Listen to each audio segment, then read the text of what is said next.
For suppose one of you has 100 sheep and loses one of them. Doesn't he leave the 99 in the open country and go after the lost sheep until he finds it? And when he finds it, he joyfully puts it on his shoulders and goes home. Then he calls his friends and neighbors together and says, "Rejoice with me, let's have a party. I found my lost sheep."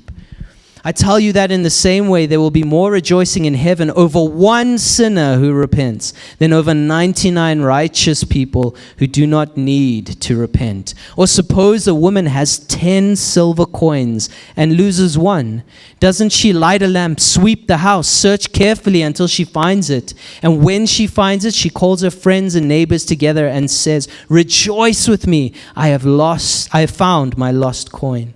In the same way, I tell you, there is rejoicing in the presence of angels of God over one sinner who repents. Come on, I want to tell you today that when you find your way to God, despite what everyone tells you, despite what the enemy tells you, despite what you tell yourself, or what you've experienced in your past, there is rejoicing in heaven. Come on, you are so valuable that even the angels rejoice when you say yes to Jesus. That's huge, man. That's not small, that's massive. That is literally the value God places on you. He says, if I have 100 sheep, I'll leave 99 in safety to come and find you. And I won't stop until I find you. Think about that. The shepherd doesn't stop until he finds the one. Here's what I want to say to you. So many of us are living like the 99 when we should realize we're the one. We think we're the 99. We think we're the ones chilling, the ones that God is not really looking at. No, you're the one. Doesn't matter if you come to church every Sunday. Doesn't matter if you're serving and you're connected and you're doing all the things. You're not the 99. You're the one. And I don't mean that in the sense that you're lost and you have to find your way. Yes, that's true. Here's the reality. We're all lost and we're all finding our way. I mean that in the sense that God will come and find you. You're not the 9 coins that are safe chilling. You're the one that Jesus is coming to find. You're the one.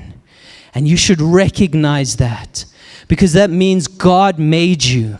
He knows you and he's coming to find you. Because he's got a plan and a purpose for your life. He's got a plan and a purpose for you. You know what? I may not be confident in myself, but I know God has called me. Watch this. So I do it anyway. I might not know that I can build that business inside and out. I might not be confident in myself, but I know God has called me to it, and so I do it anyway. And I trust God in the process. Come on. I don't know what God is going to do in this church, but I know that these walls are not big enough for what God is going to do. And I know that in myself, I can't do it. But I know God has called me to it, and so I do it anyway. I take the step of faith, trusting in him. Because I know he values me. Because when you value yourself, you live life differently. You live life differently. So track with me. There's another side to knowing yourself, knowing your value, that hits a little differently. Have you ever met someone who values themselves at the expense of your values? Okay, watch with me. What am I talking about here? Someone who comes and says, I know who I am, and so you better treat me like I want you to treat me, despite what you believe, despite who you are, despite what your values are. You have to drop all your values to value me. That's a little different, right? Now, I want you to walk out of this place saying, I know who I am in Christ and I'm confident in it. But there's something a little different when we go out there and we're like, I don't care what anyone has to say. You can't tell me nothing. I know who I am, right? It's not the wrong words. When the enemy comes and tells you you can't do it, you best tell him, I know who I am, right? You can't tell me nothing. But when another human being who God values just as much as he values you comes and says something to you in love, and you're like, you can't tell me nothing, that is not the same as knowing who you are. That's something a little different. I know my value, and you better take me as I am at the expense of your values. That's the way our world is operating right now. You take a look at all across society, you'll find and it doesn't matter what thing. It doesn't matter what thing you're talking about. There are so many things where this is the case. I am who I am, and you take me like I am. I don't care what you have to say. And if you don't take me like I am, you are evil. You are wrong. If you have principles that are not my principles, there's something wrong with you. That's how this world is operating right now, to the point where we're afraid to talk, afraid to stand up in our workplaces and say, look, I love these guys, but I'm not doing that. Because retribution comes our way if we don't compromise our values for someone else's value. Come on. Your value was never given to you to lord over another person. We are all made in God's image. From the pastor to the normal person, to the sinner, to those who don't believe like us, we're all valued the same way by God. It's huge. But I don't like it, man. I don't like that I'm supposed to compromise my values to make you feel good. That's not knowing my value. That's called arrogance. It's very different. If you know someone who knows their value, knows what they're worth, they will say no to things they should say no to. They will say yes to things they should say yes to, but never at the expense of another person, right? It's very different. That's not value, that's arrogance, and arrogance is worthless. And right now, depending what your world looks like and what's going on in your mind, you might be thinking I'm talking about different communities that are coming against the church and telling us to drop our values. And you're 100% right, but I'm not only talking about them, I'm talking about us. I think it's time for us as a church to look at ourselves and say, what are we portraying towards the world? Are we portraying, I know my value, or are we portraying arrogance?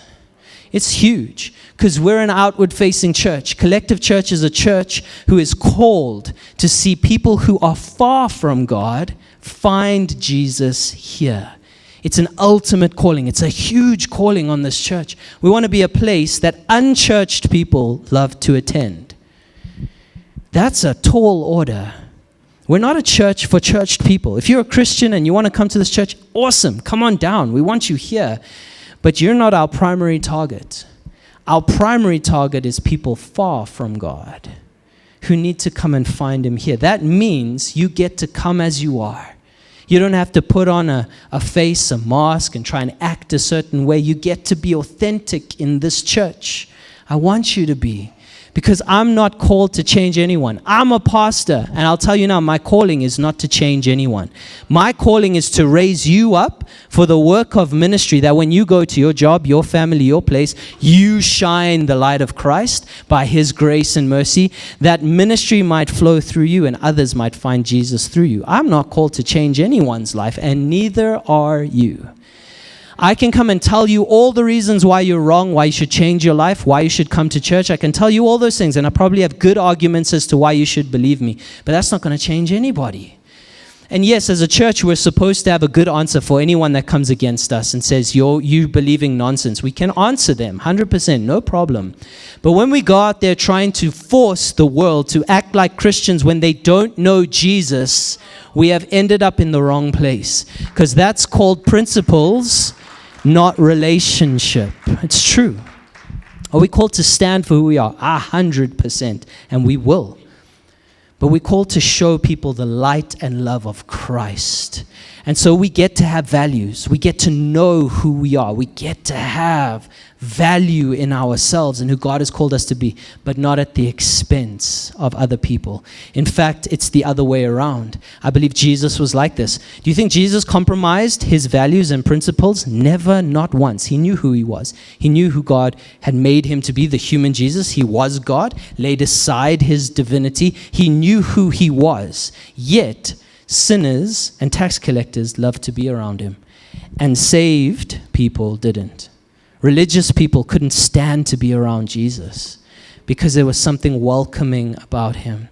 You know, this mindset where we we force our values on other people without even listening to their story at all, it undermines our credibility and loses us our influence.